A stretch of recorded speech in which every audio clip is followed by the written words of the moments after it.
Welcome to the third episode of the BraaiBucks Podcast. This is a brand new podcast that me, Peter, and Rion, my friends, started a while ago to create the ultimate personal financial education platform for South Africans by South Africans. So let's kick it off, Rion. Why do we make decisions we do, specifically financial decisions? Yeah, I think it really is something that can be embedded in yourself from an early age.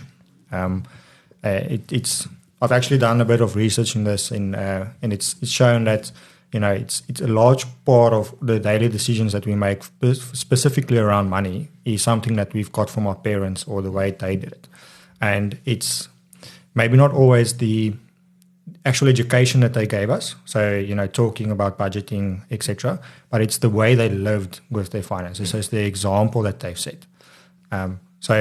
Maybe to share a little story around that in terms of my own personal life.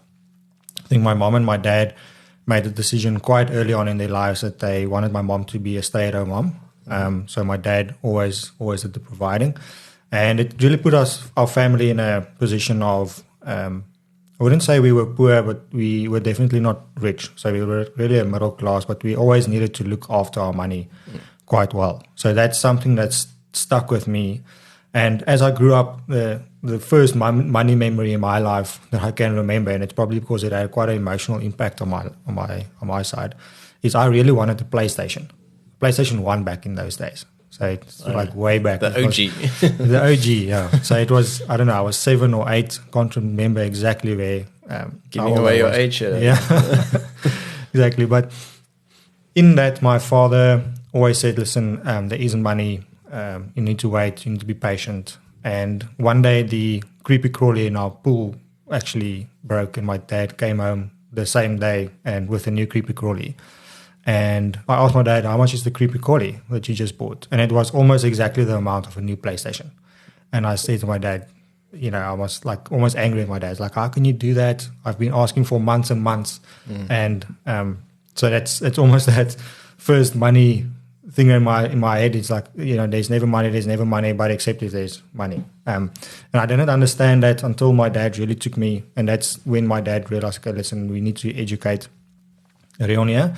And I think my dad then took me on a journey with him in terms of he took me through the budgets, even at that young age, saying this is why we are saying it. So if we're saying there's no money, it doesn't mean we don't actually have money. It's saying that we don't have money for this specific category or this specific item. So that made a big shift in my mind. And from that day onwards, my dad always involved my sister and I in all of the money decisions and in the educational space as well. So if there was a financial advisor over, my dad would always say, come sit with me, come talk around it, ask your questions, because it is almost like a family thing. Well, my point what I want to get to is, yes, my dad made that educational space available to me, and I knew about finances from a very young age, but it was also the fact of how my dad used his money. So I think he did very, very well for my family. So I always felt that he was quite conservative, and there's a good reason for that. He had a family to look after, and he didn't, jump into risky investments or start his own business or, buy a lease property or something like that. I'm not aware of all of his investments, so maybe there were some risky ones, but I wasn't aware of them. And I always felt like, can't you just, do one thing and then maybe our lives will change forever? And it naturally isn't that easy. But that almost led me into a space where I'm now today, where I'm a saver, and we'll get to the personalities now. I'm a saver, but I also make almost risky financial decisions. So I'd rather, than buy an ETF that's quite conservative, I'd rather, purchase something in a small business, which is a lot more risky, but the upside is there. And through doing that, I've lost quite a lot of money in my life as well. So, I mean, that's the thing that you need to balance, I guess. Yeah, it's interesting. I think our financial habits, or kind of our understanding of finances and the way that it influences our decision making, is established at like the age of 7. So, kind of thinking back, rewinding your life to that time, what was life like? What was the situation at home? What was the finances? What was the discussion around finances? In your case, you were fortunate to be involved in the discussion. In my case, I wasn't involved in the personal kind of household finances, because I think it's quite an ingrained thing in the Afrikaans community that we kind of ons praat nie oor geld. We don't talk about money, which unfortunately oftentimes leads to people making financial mistakes because we need to talk about money. That's exactly the purpose of this whole podcast. But so I wasn't involved in that area. I was the same kind of as a 7-year-old, didn't understand. I want a McFlurry at McDonald's. It's only back then, I don't know, it was like 20 Rand or 15 Rand. But then I was always told, no, there's no money. But then we go and buy something for the house, like a couch. And then I see, no, but this is 200 Rand or 500 Rand. And I couldn't understand, but this is much cheaper. Why don't we get it? And I think as a young child at that point, we didn't yet understand the holistic picture of we need to make provision for everything. We need food on the table, and you need insurance, medical aid. We need to pay off the bond, your school fees. We just fixated on one thing, like I want this now, that short-term gratification, whereas our parents, and now that we are in a similar position, being adults, see the bigger picture, and we're like, okay, we actually need to make budget for that McFlurry or that PlayStation. And if there's no money, there's no money. Not because we're trying to be, unkind. It's just because there's other bigger priorities that we need to take care of. And what I think is important for us is to look back. So one thing that really helped me when I was young, we didn't really get like a standard allowance thing, like just a arbitrary, every month you get this amount.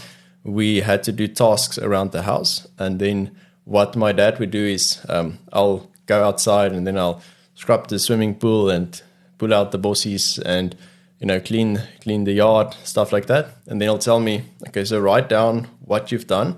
And then next to it, write down what you think you deserve to be paid for that. And obviously at that point in time, you're like, yeah, no, I scrubbed the swimming pool, $300. I sweep the floor, $200. You're like, yeah, no, I'm going to be rich. And then we sit down together and he's like, no, there's no way. No, so let me teach you. Now, this task that you've done, how much time did it take you? And this is what it's worth. So what he instilled into my brain at that point in time was understanding the value of money and how we are paid, meaning we need to produce value, and the amount we get paid is proportional to the value being produced. Scrubbing the swimming pool, anyone can do that, so it's a low value task. Yes, it still works, so you get paid, but it's a lot less than what I thought it was. So that helped me to later understand, if I wanted to make more money, I need to provide more value to society. And also with the whole thing of not just getting an allowance for the sake of it, but actually working for it. Now I knew that the money I earned, I had to save, because you feel it much differently when you actually have to work for it, as opposed to just receiving it or feeling entitled to, I need to now get this amount. You have to work for it. And that helped me a lot now to understand money doesn't come for free. We need to work for it. And we need to provide value to be paid more if we want to earn more. Yeah, I think the crucial thing there is we need to realize, as any culture really in our country, it's really the parents' job to educate children, because the school system won't do it, and we know that. We've been through that. So it's the parents' job, and I think that's what you mentioned at the end there in terms of really getting your child to understand the value of money is so important, because there will be effort, there will be value that you create, and then you'll get paid for the value that you've created. And like you said, it can be instilled on a very, very young age. So I wouldn't say, make your child a slave, but definitely give him some chores. And then like the exercise you just spoke about. So he doesn't have to work the whole day, but give him something to do. Like, if we are busy in the garden, help us pull out the bossies. Yeah. And help us scrub the pool or whatever. But I also just wanted to get back to the decisions our parents make. So I think as a child, you don't, like you said, you don't grasp the holistic view, but and you don't really understand the decisions your parents make. Like I didn't understand it, and naturally had an impact later in life. So I think my dad made the majority of the time he made the right decisions, because we were very fortunate that we got through varsity and everything without any debt. So he really did provide to our family very, very well. But it's just almost getting to that point in, I'm making this decision because of this, and getting that understanding, even from just a young child, like you use your example, is we're not going to buy this McFlurry every weekend because there's a bigger picture. Let me try and explain to you why. So this is the decision I'm making, and this is why, and this will be the greater outcome. So when you buy the couch, you, as a family, should almost feel proud of it. Yes, we all did it because I didn't have that McFlurry every weekend. We now have a couch. Yeah. And then teaching children the importance of saving and delayed gratification, because if you learn that at a young age, it's going to put you in a much stronger position later in life. And also back to your point with chores, I think it's a great thing. Also, don't enslave your children. Provide for them for everything they need. And then in addition to that, if they want something, go work for it. Because I think that's reasonable. If you provide, a good house, education, food, all of that, the basic needs are covered, then those McFlurries, those PlayStations, we'll buy that, but let's do some chores and you save and you buy it. Because then also if a child does that, they learn delayed gratification and they learn to work for that. And then when they get to the point of purchasing that PlayStation, they feel much more empowered because now they know, I've worked for this. I'm going to take care of this. I'm not just going to, drop the remote just because I got angry because I couldn't defeat the boss on level 20. I paid for this, so I'm going to take care of it. And that really helped me reflecting back. And but we all are different. Maybe you growing up in a household where money was very scarce, very scarcity mindset, and that influences your spending today. Maybe you also that way, or you completely opposite. Oftentimes it happens that the way you've been raised is now you're the complete opposite side, different personality. So it's very, very interesting to reflect back on that and really unpacking. And sometimes there's even childhood trauma regarding finances that you first need to kind of sort out as an adult before you can really become successful financially. Agreed. So it's coming back to your question right in the beginning, is why do we make the decisions we do? So I think that was the one part. So it can be an unconscious, almost behavioral aspect that's been built into you since a young age. So it's just realizing that and then understanding why am I making certain decisions that I am making. But there's also other factors in my mind. So it can be like from a social perspective, it can be from a status perspective, it can be from an emotional perspective. So maybe there's an item that really, makes you feel good. Like example of having a chocolate every time after you've had dinner. So it's something small. It's not a big expense, but it's you're spending some money because of a feeling that you're getting, or it can be something that you gain status of it. So it might be a certain brand of clothing that you wear, or it might be a certain car that you want to really drive, and you'll go over and above to pay that extra expense because of that. So I guess the answer is there's numerous reasons why. I think we need to, as responsible humans looking after our finances, needs to understand why. So it might be behavioral aspects, it might be because of status, it might be because of an emotional link that I've got to an item, and understanding that, and then linking it back again to what we spoke about in the beginning of the podcast, in what is really important in my life. So is this feeling more important than my actual goal that I want to achieve? Is the status of this car more important than education for my child? Stuff like that. So then it's understanding the why and then linking it to where do I want to go. Yeah, exactly. That's excellent. So unpacking all the different things you want to achieve in life and then prioritizing those things that's aligned with what you value, and then focusing on the stuff that you prioritize that's valuable to you, being conscious of the fact that you'll have to cut down on the things that are not. And that is the whole thing about holistic financial personal finances. It's not like a once-off decision on one area. It's a multitude of different decisions that we need to make. Okay. All right. Over Omar Roy, and let's see what we think of this. It's like it's like a party in my mouth, essentially. Just sugar sensation. It also kind of, when we talk about early childhood memories, this is what comes up, is when you're like young and you have this nice Sunday lunch with family, and you eat your main course, and then the dessert is usually a koeksister there in the fridge. Which was from a recipe that your grandma's gotten from her grandma. Yeah. Probably dating back all the way to the food traders, like you mentioned. Passed on through generations. Exactly.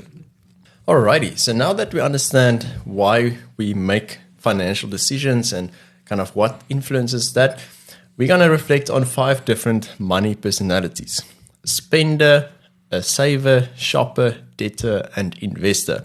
And it's quite interesting. So we're going to explain what that personality is, what they do, what influences the way that they make decisions, and kind of the pros and cons, and lastly, the action points you can take if you are one of those types of personalities.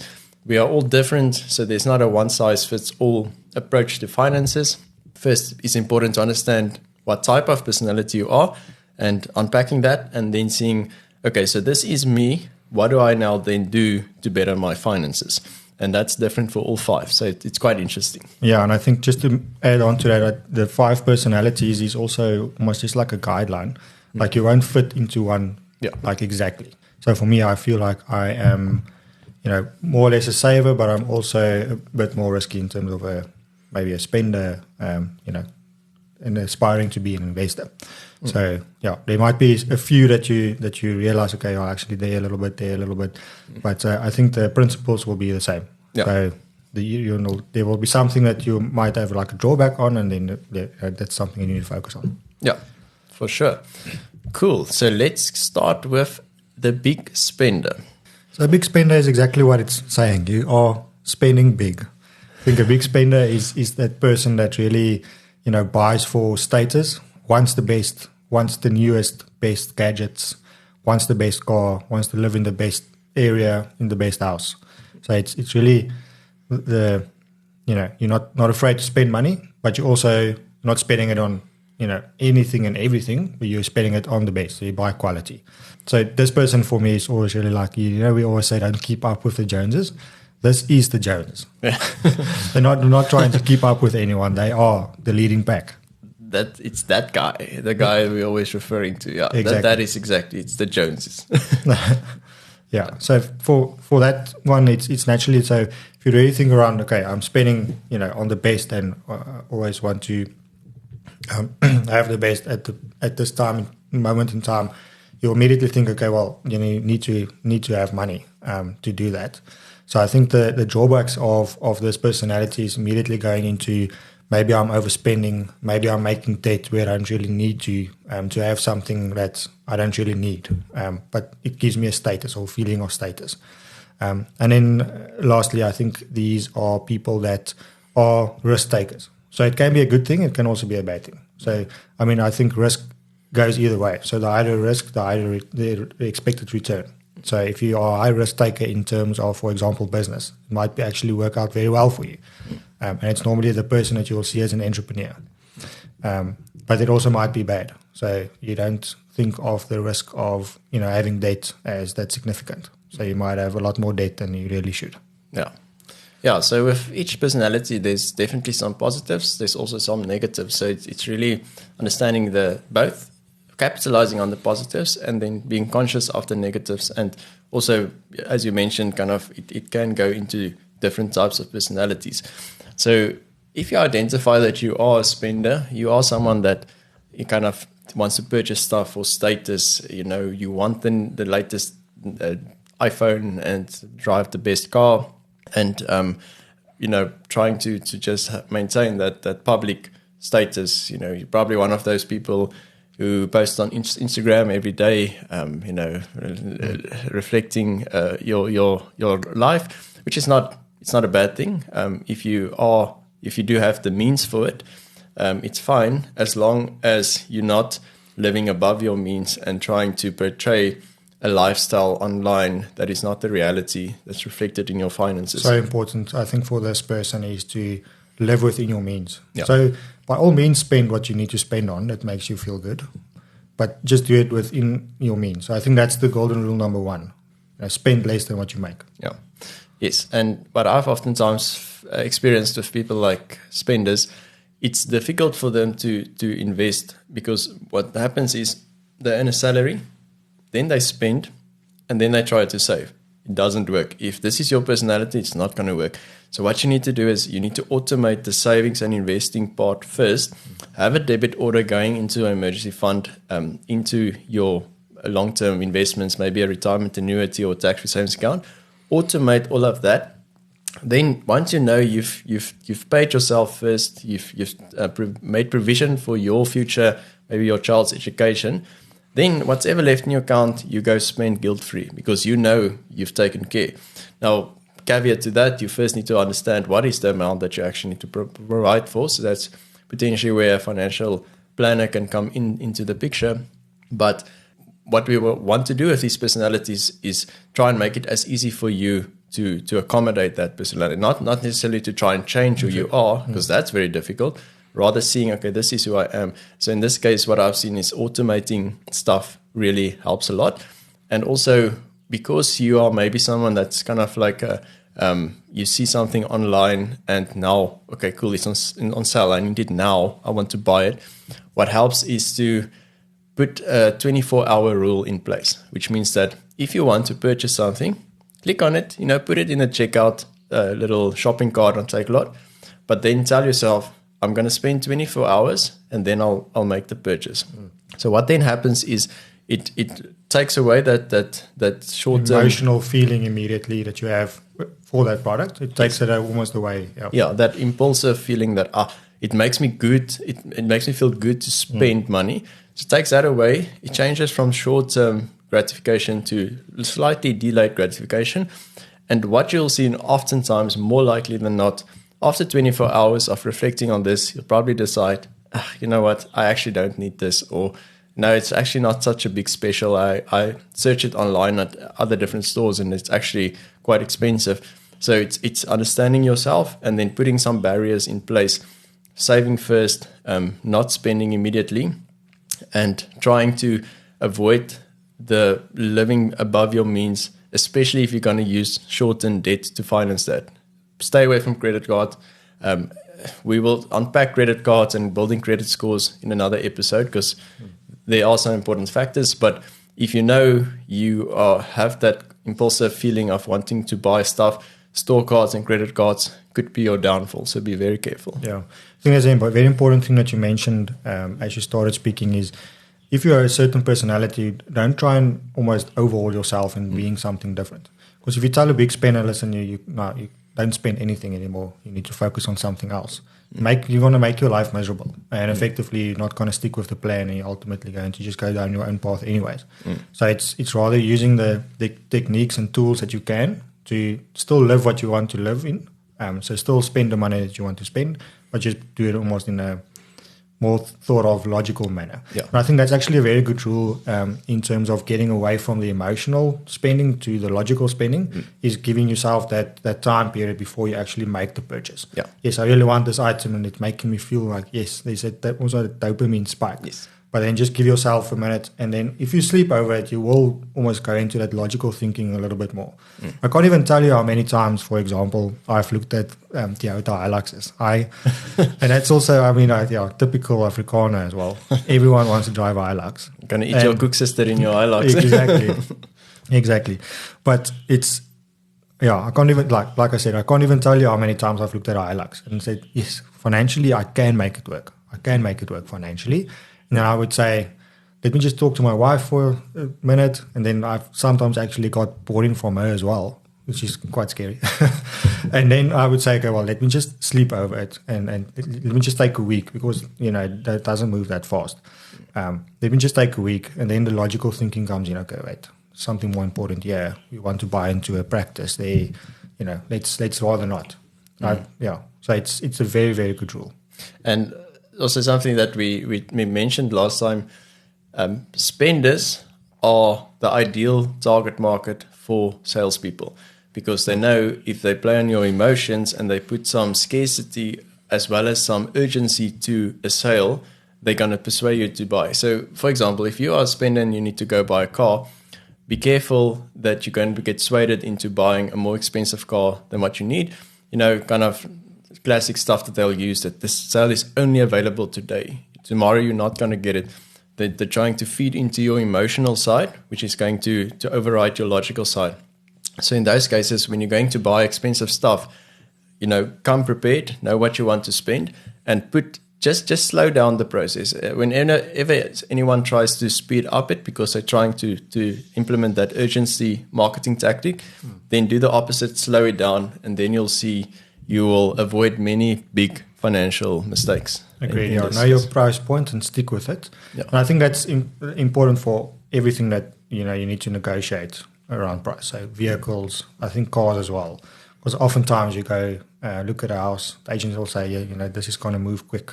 Very quick, but the property market is slow.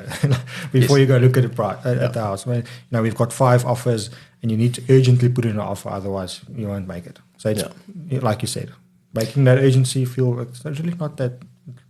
No one's going to die. Yeah. Not that urgent. The world will not end if you do not buy this now. Exactly. Trust me. Just slow down, think about it logically, and then make the purchase. Yeah. Great. Yeah. Awesome. Cool. So probably the opposite to that is a big saver. Yeah, like you said, it's really the opposite to the big spender. So it's for me, it's the person that almost dislikes spending. I think this is more or less the personality I see myself in. I really dislike going into stores, purchasing clothes. So personal story, I think my wife has bought, since we've got married, I think I've literally bought myself like 1 or 2 items of clothing. Everything that I wear is for my wife, spending on my behalf. Because I really just don't. I thought you mentioned you wearing your wife's clothes. No. Yeah, luckily not. No, but so she's luckily the one that doesn't really care about spending, or she's more of a big spender or a shopper that we'll get to now as well. But yeah, if it wasn't for her, I would still wear my clothes that my parents bought me. So thankful. But yeah, it's really someone that dislikes spending, and it's almost like a negative emotional response to giving out money. And it's someone that would rather see the money in the bank, so seeing a savings account grow or seeing an investment grow, or something like that, much rather than having stuff. It's I think I also have some traits on saving. For me, it's a bit different. I don't like going to the mall. I hate it, and my wife knows that. She also does most of the shopping, and same thing with clothing. I wear what I've had since university, and then some clothes that I usually get passed on from my brothers that's older than I am. So that helps a lot. Shout out to them. But if it comes to like this kind of, the mic and the recorder and the camera, when I view it as an investment into a business, then I would lean more towards spending, because I know, yes, I can buy this cheap. It's going to cost me more. So then I'll spend more buying quality products, because I know the long-term value of at least a lifetime would be better. So the problem with savers oftentimes comes with, they could be perceived as stingy, sometimes as cheap, and they know I now need to buy this, so I'm going to buy the cheapest thing. I'm going to go into the mall and see what's the cheapest way I can get away. And what is the saying? Penny wise, pound foolish. Mm-hmm. You buy cheap stuff, it's going to break. It's going to cost you more money, because now you need to replace it. So you need to be careful as a saver. Whilst at face value, it's not a bad thing to save money. I mean, it's way better. But also, don't be cheap. There's a difference between being frugal and cheap. Frugal is more so, being conscious of your spending and trying to cut down where reasonable. Whereas cheap is just buying the cheapest stuff. It's going to cost you more at the end of the day. Exactly. I think we are much alike in that sense. So as soon as something makes logical sense in my mind, that's an investment, I'll go and spend the money. So I think I mentioned in one of the either like 1 or 2 like episodes before that I've done a renovation in our house, and it was exactly the same thing. So I wasn't scared of spending money there, because I felt like if I upgrade the house, the value will ultimately come back to me. Yeah. So there, it wasn't buying the cheapest taps or the cheapest tiles or whatever. It was more like, what will look best in my house, and then I'll purchase that, because ultimately the value will come back. Yeah, it increases the value of the house, which means that it's seen as an investment. So whenever you think about purchasing stuff as a saver, kind of view what is the lifetime of this item going to be, and then base a decision on that. And sometimes it does mean you need to spend more money to save more money over time, because otherwise it's going to be counterintuitive. So what I found with savers is they oftentimes live a very restricted lifestyle.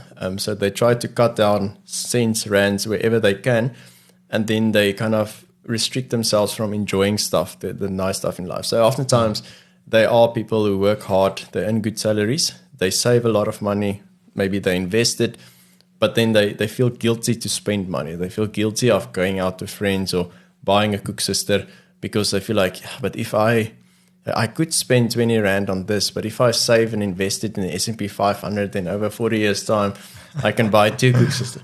It's kind of like that mindset. So it could be to your detriment, where you kind of live too far in the future and not today. Typically, I think savers would be your guys that's kind of the FIRE community, financial independence, retire early, where they want to live very frugally today so that they can retire earlier at the age of like 40, which is very difficult, by the way, and not as easy as they make it seem. But you need to remember that when you're still young, in your 20s and your 30s, you're never going to have what you have now. Your health, your energy, your intelligence. So those things may go down over time, maybe not the intelligence part, but you need to live in the moment as well, whilst providing for the future. So maintaining that balance and using moderation. Yeah. So it almost feels like, it depends on the personality, but for the big spender, we're saying, save and invest first, spend a little bit less. For the saver, we're saying, don't worry about every cent, like go spend a bit, so go live your life. Exactly. That's when I look at my clients, and I kind of weigh them against each other, there's about 20% of clients that I actually tell them, you need to now spend money. Like, we're going to create a spending bucket for you, and you're going to spend it, and you're going to tell me what you bought. Because it's understanding how you think about money and accommodating you where you are.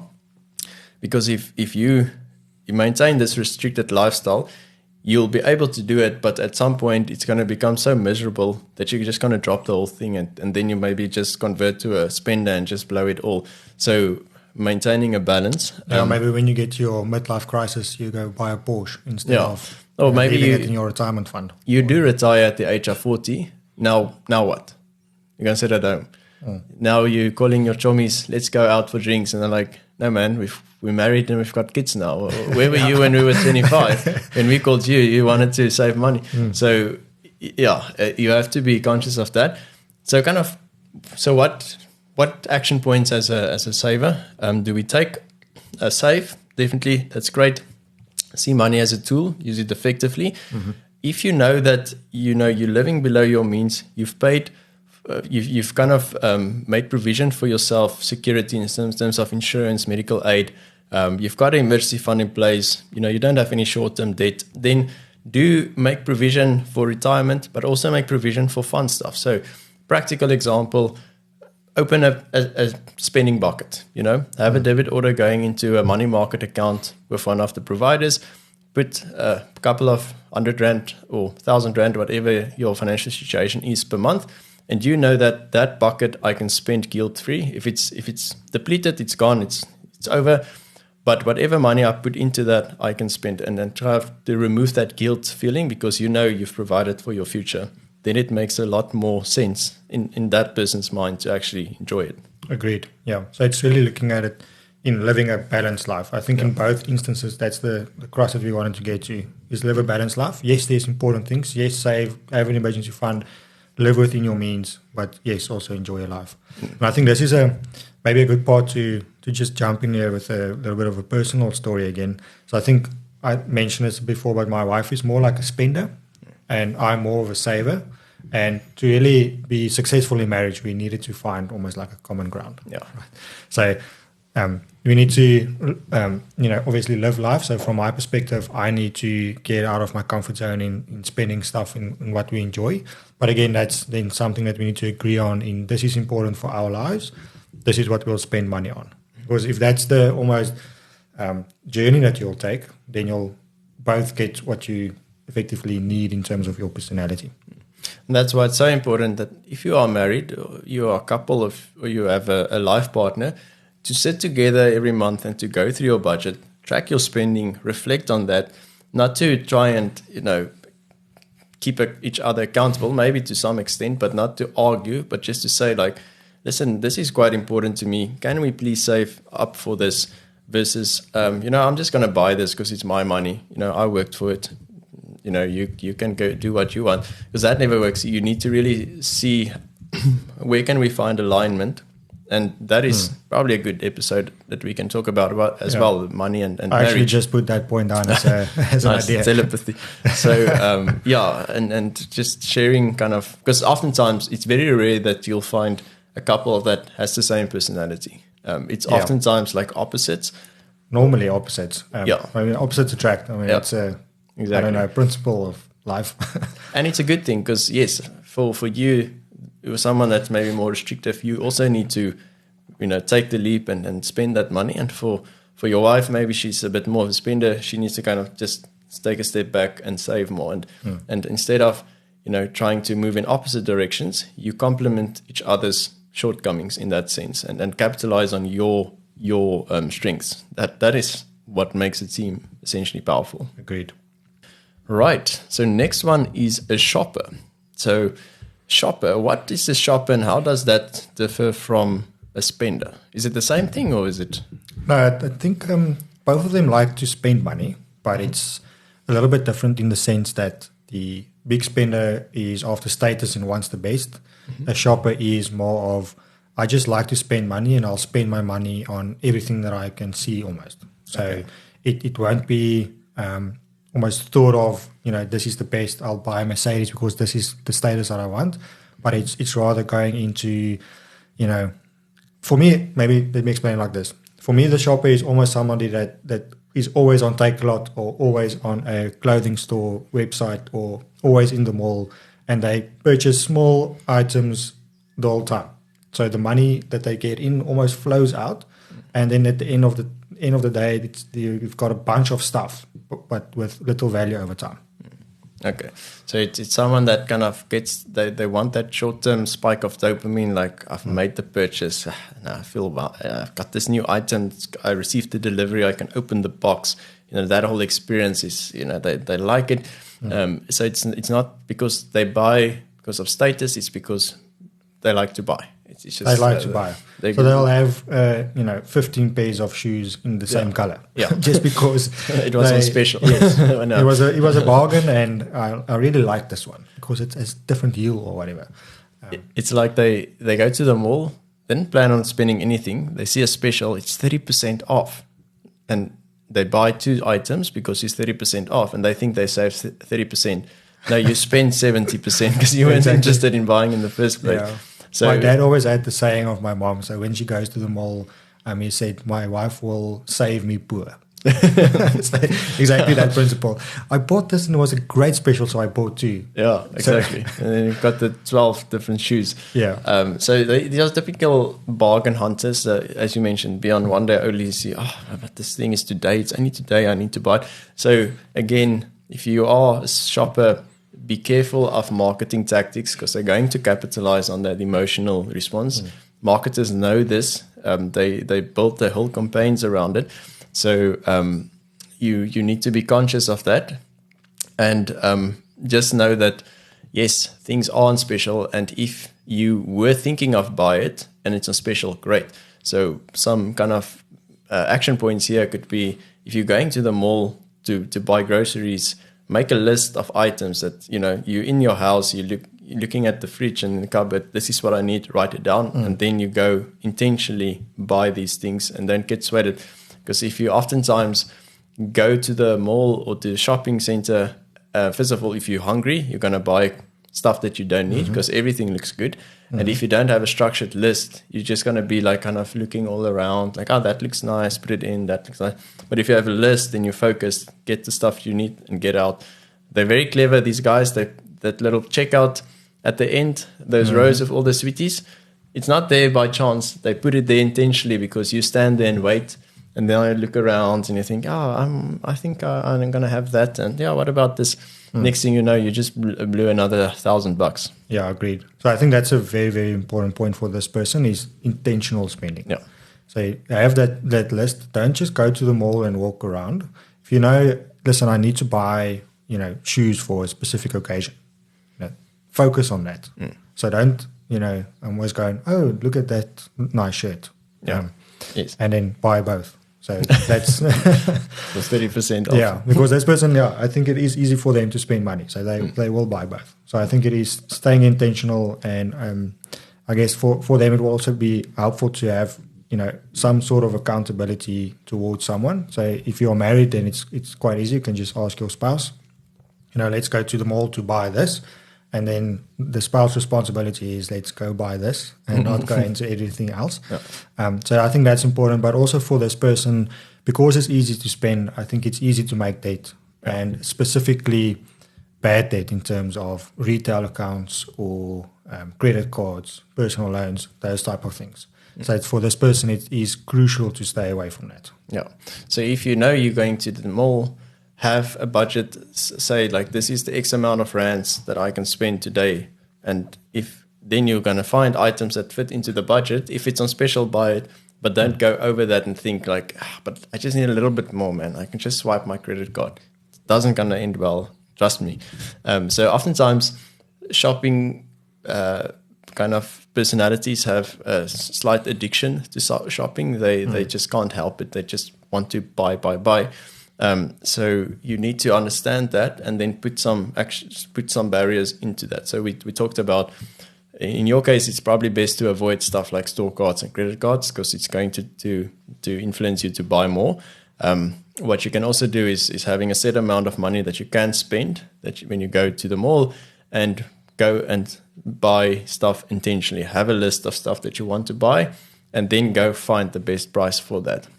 If you are someone that when you wake up, you go onto all the shopping apps, put a time blocker on that in the morning on your app. You can download an app that can block it so that when you wake up, it's not the first thing you think about, I want to spend money. It's more so, okay, I can't access this. So maybe in lunchtime, I can look at it and I'm more awake and more aware and more logically thinking than in the morning when you're still half asleep. Agreed. Yeah, so I think it almost the same advice that we gave to the big savers is have a specific account that you can have, almost that guilt-free spending. Yeah. And if it's in there, go do your shopping. Again, just almost reiterating this point. If you have this personality, don't try and change it into something that you're not. So you enjoy, going shopping and buying shoes. Fine. Just do it responsibly. Yeah. Do it intentionally. Exactly. Don't spend mindlessly. Exactly. All right, so then the fourth one is a debtor. So debtor is a little bit different to the others in terms of they actually don't really think about money, or they almost intentionally and actively don't want to think about money.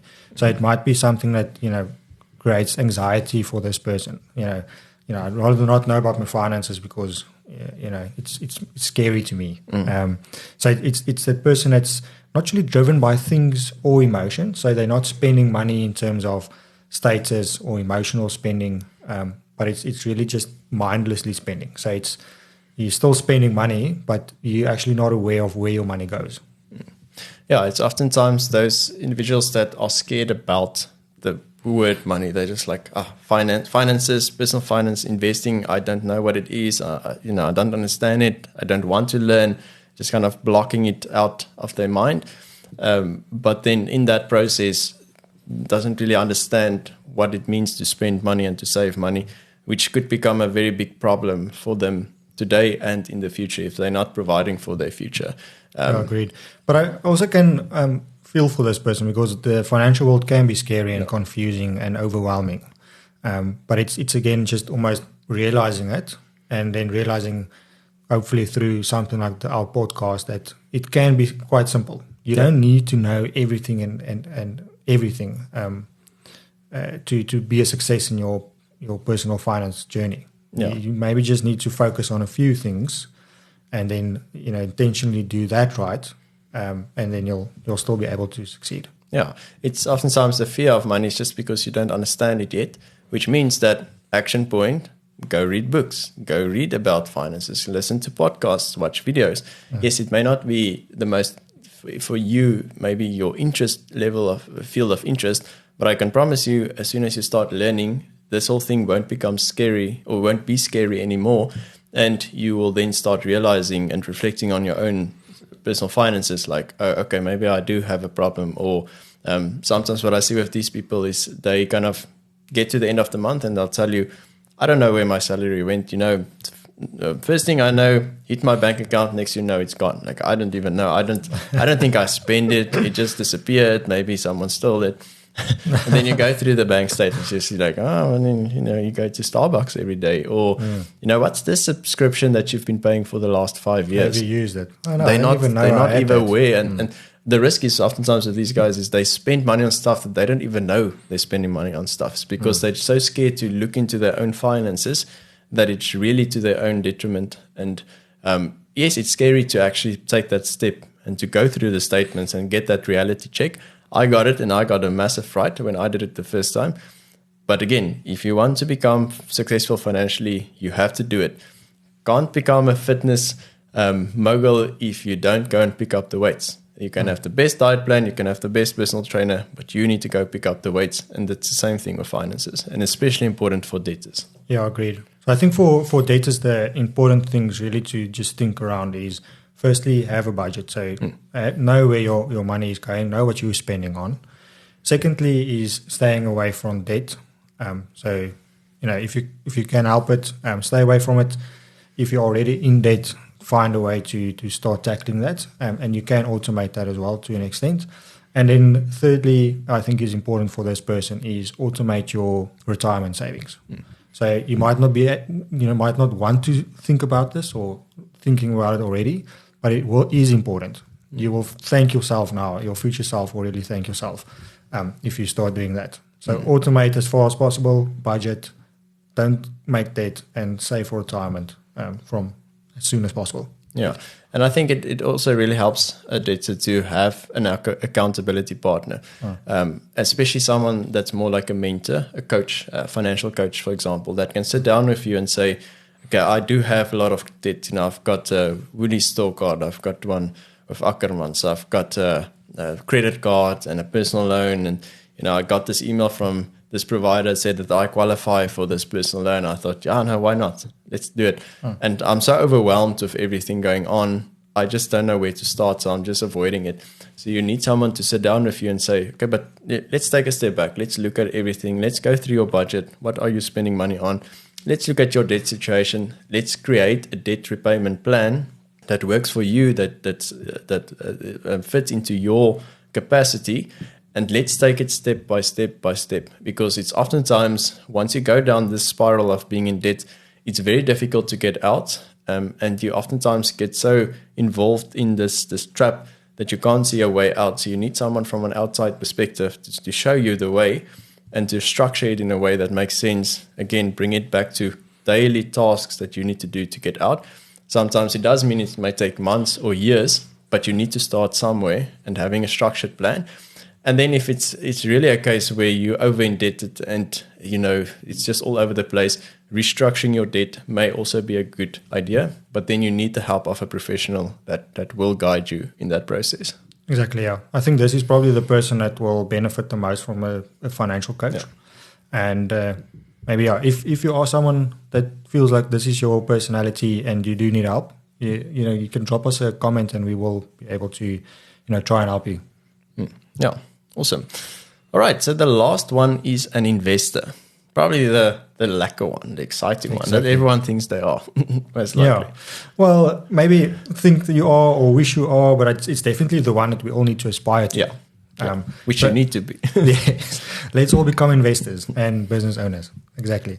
But investors is really the person that is consciously thinking about money.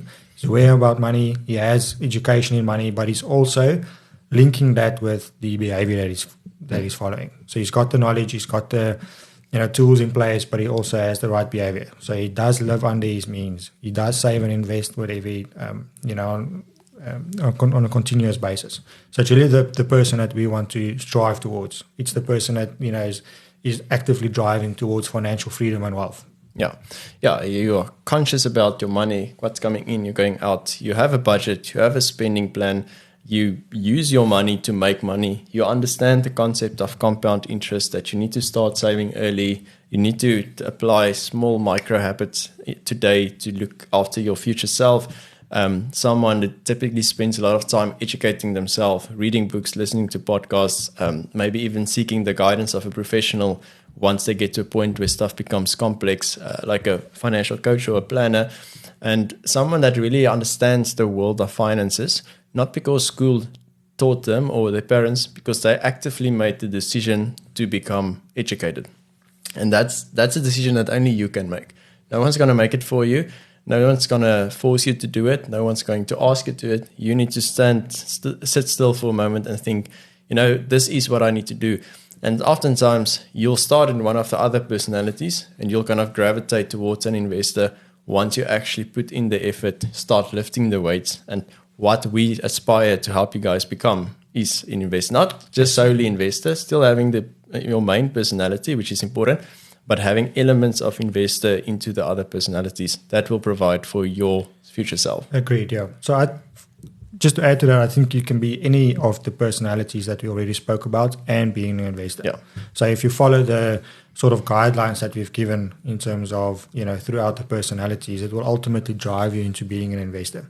And that's what we want to all aspire to. I think from a investor point of view, if you're a pure investor, from the word go, is something that a drawback can be that you think you know everything and you don't want to ask for advice, or you don't think anyone else can teach you anything. So yes, even though you're very good at what you do with your personal finances, I do think that all of us, including me and you, can benefit from having a conversation or educating others. And I guess that's where we want to get to. Yeah, your top athletes in the world also have a coach. They may be the best person in the world in what they do. Mm-hmm. They have a coach, because a coach helps to identify your blind spots and your preconceived biases towards certain decisions. And whilst it is great to become an investor and maybe a DIY investor, it does make sense to at some point have someone to just show you, okay, maybe think about this, think about that. Because we don't know what we don't know. And you'll realize the more you learn, the more you realize the little you know. Because the more knowledge you get on a certain subject, the more you realize how big this could be. And investing is a massive thing, massive subject. Yes, you don't need to know everything, but get to a point where you're self-sufficient and then aspire to learn more, and then spend time with people that know more than you do, so that you can, optimize even further. And don't be ignorant in the fact that you think you know everything and no one can teach you that. That's going to lead to your own downfall. So yeah, always be willing to learn from anyone, regardless of who they may perceive to be on face value. But spend time to get your finances in order as much as possible, up to a point where you may need that next step. Yeah, agreed. And I can actually say, if you look at my corporate clients, it's the same sort of thing. So we don't go to a corporate client and they don't know what's going on in their business or their industry or the specific thing that they getting our help on. It's really just having that outside in view, because I do think that it creates a different perspective. So if you're in the detail, oftentimes you don't see your own mistakes. If someone else just comes in, have a different perspective, looks from a different lens, it oftentimes can just get you to a path that's a little bit better. Not necessarily, yeah. So I think in the corporate world, again, we can see that.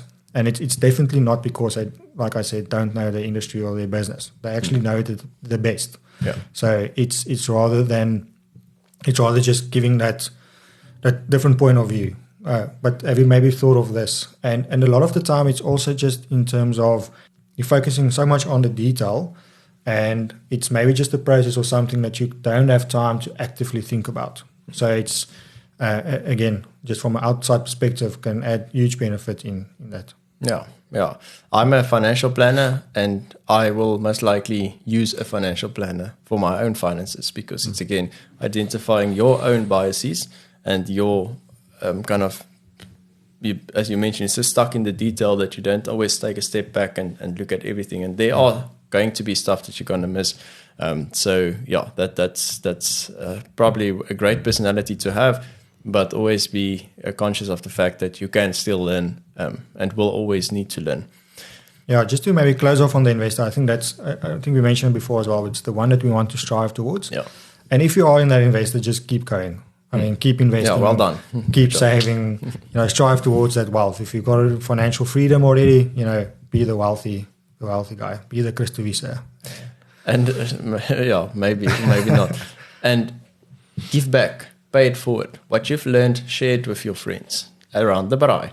Or maybe create a YouTube channel and share what you've learned. You don't need to be an expert, just share what you know. And I think that's how we can build a better South Africa, is if what we know, we teach you, you learn something, you teach someone else, and you help each other. And that's a great position to be in, to give back. And I don't mean like necessarily give money, but give your time, give your insights. Give your knowledge. Give your knowledge, give your opinion on friends and family stuff that you can help them move forward as well. Don't keep all that knowledge for yourself.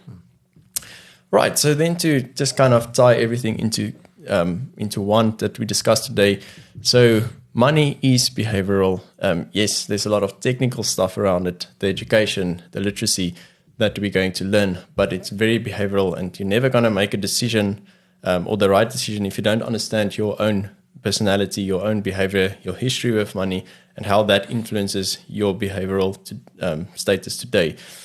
Sometimes it means that you can sit down and reflect. Sometimes it may even mean you need someone's help, maybe a coach, or sometimes even if there's like something bad, a professional, a psychologist that can really unpack what happened in the past that influences your decisions today. So that is very important that we all need to realize. And also we need to understand our why. Why do we spend money on certain things? Does it give us status? Does it give us a little dopamine hit? Does it terrify us? Like, no, we don't want to spend anything. Or is it because we know that if I spend money now, it will work for me in the future? Understanding your why, and then building a plan that resonates with that. And using your personality to your benefit to eventually gravitate towards the investor personality, whilst maintaining your current personality, but adding elements of investor into that, because that is how we're going to try and build the true wealth over the long term. Exactly.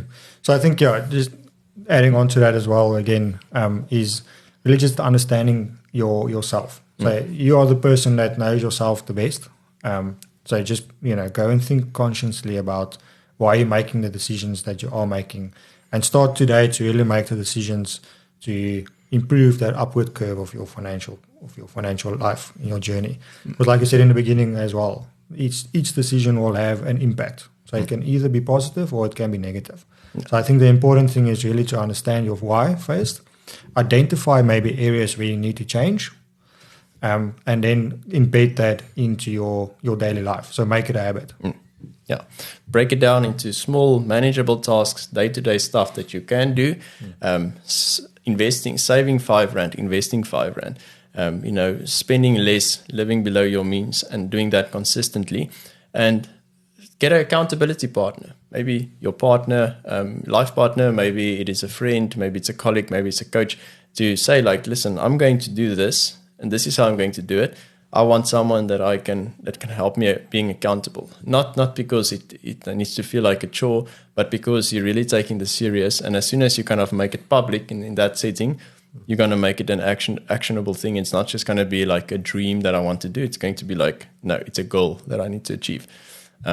But yeah, quite a very interesting conversation that we had today. We hope that this helped you guys to better understand kind of your whole behavioral side of personal finances. It is something that we will revisit throughout this series of episodes, because it does play such an important role in the financial decision making. But we hope that you enjoyed it. We definitely enjoyed our Cook Sisters. This is definitely a winner. I'm going to eat the rest just after. Can't wait. Can't wait. Thanks, Omar Roy, again. Yeah, shout out to Omar Roy. And if there are any other items that you guys want us to review in future episodes, drop us a comment. We'll choose the one that has the most likes, and we'll see you in the next episode. See you in the next one. Thanks for that. Awesome. Cheers.